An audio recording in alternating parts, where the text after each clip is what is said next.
Warning: this video will be covering topics of a religious nature along with an amount of woo-woo. In this video, I will be laying out a theory based on evidence that I have compiled. I repeat, the following is only a theory. Viewer discretion is advised.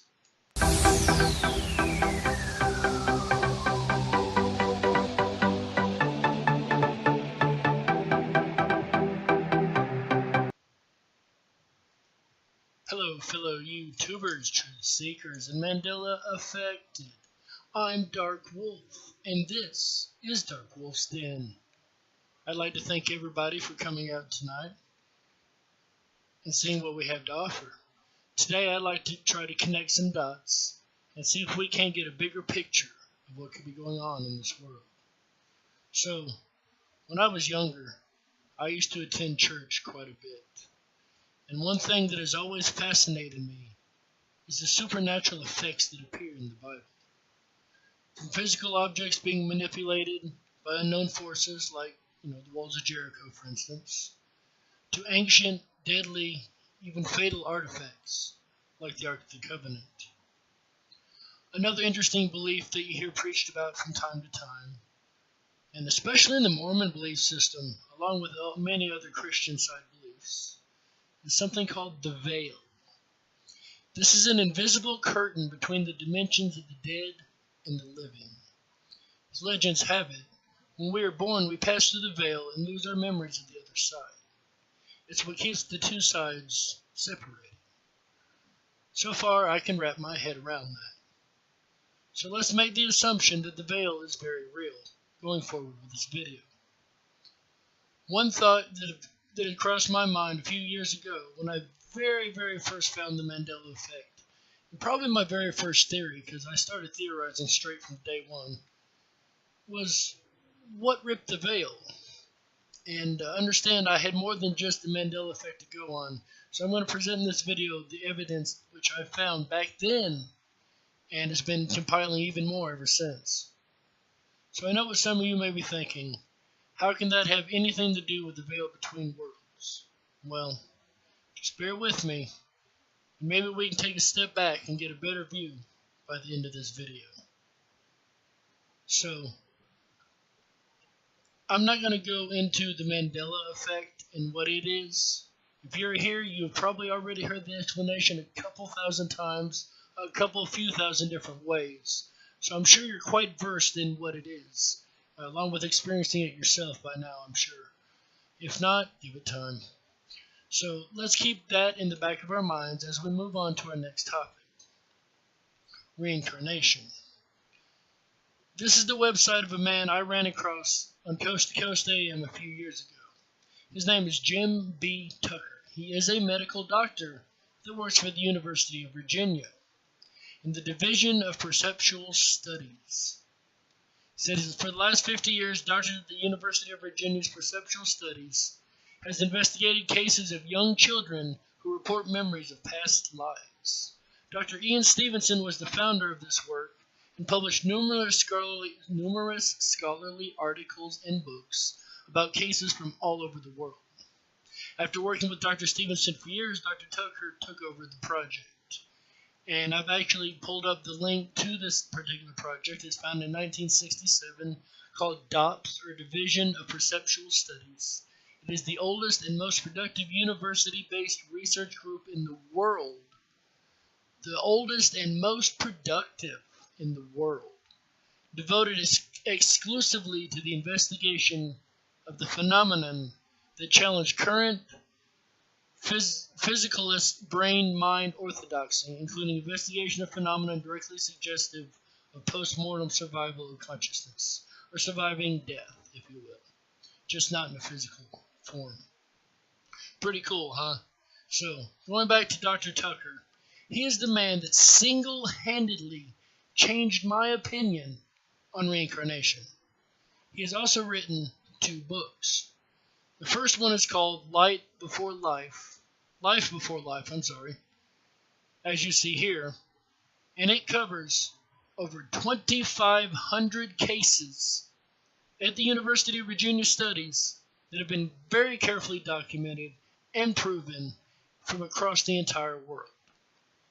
But his second book is what really got my attention. It's called Return to Life. And these stories, well, I'll read the first paragraph here. For the last 15 years, Jim Tucker has traveled the country to meet families, hearing stories like these, and trying to determine, like the one above here, how could a 2-year-old in Louisiana remember being a World War II pilot shot down over the Pacific, or a boy in Oklahoma recall being a Hollywood extra. For the last 15 years, Jim Tucker has traveled the country, meeting families, hearing stories like these, and trying to determine if the children's memories are valid. Continuing a 50-year research project at the University of Virginia involving children from all over the world, he decided to focus on cases in a more specific region, the USA. All of these children, I'm not reading from this anymore, I'm just telling you things that I found so far. All the cases that have been documented have memories, not only have memories, but knowledge of events and intimate details of people's lives that they just should not have, given their ages for one. All evidence which has been fully corroborated. So, I'd like to expand on what it says here about being the United States, all these cases focusing in the United States, says where parents would not expect their children to say such things. I'd like to expand on that real quick. I can understand and almost expect to hear reincarnation stories from children of a tribal nature and even a culture where it is commonly accepted religion belief. Alright. When the doctor said something about the United States and all the cases that he had just here, a light bulb clicked in my head. When you suddenly have a large pile of cases from a culture that not only shuns, but oftentimes ridicules the entire idea of reincarnation, and some of the deeper Christians will tell you it's the devil's work. So, when you have a culture like this, who has a large pile of reincarnation cases emerging, even scientifically, you have to step back and re-review the evidence, revisit the evidence with more of an open mind. And that is just what totally turned my ideals on reincarnation around. So far, let's be clear. Based on evidence presented both on this channel and elsewhere within our network, we're going to make the assumption that the Mandela effect is 100% real. Second, we're going to hold a conclusion based on evidence just presented and welcome to further analysis that reincarnation is not only real, but becoming a suddenly growing phenomenon. If everyone agrees, then we can move on to our last topic. It is here that I must make another disclaimer. What you are about to hear deals with religious ideas, in this case, which will be dark. Viewer discretion is advised. Now, with that said, our last topic is exorcism. Now, everybody knows what exorcism is. It's where a priest exorcises a demon out of a child, or a person, or any entity. It ain't got to be a child. That just happens to be what the movies say, isn't it? So, why would I include this? Well, since 2015, the Vatican Church has actually been begging for exorcists. Said they desperately need more. A New York woman who levitated 6 inches off the ground, mysteriously spoke in foreign languages, and demonstrated paranormal powers made medical history in 2008 because a panel of doctors agreed that she was possessed by the devil. I'm going to repeat that. In 2008, a panel of doctors agreed that this lady was possessed. Medical doctors said she was possessed by the devil. Okay? You know you have a problem when even the medical field's going to throw their hands in the air because they don't know what to do. Presenting the case of Julia in the New Oxford Review, board-certified physician Dr. Richard Gallagher cautioned that religious practitioners should be on alert for what he called a rapidly growing worldwide phenomenon. Also, to back that up, This article says, exorcisms are on the rise. And here's some things you didn't know about exorcism and demonic possession. I'd like to get into just the first part of the article. 2 American priests and trained exorcists, Father Gary Thomas and Father Vincent Lampert, are warning they can hardly keep up with demand. In the past decade, according to the report in The Telegraph, the number of exorcists just in the United States has gone from 12 to 50. So this is clearly growing. There was even one more case that I ran across. And this one is great. Exorcism in Italy is a job too scary for young priests.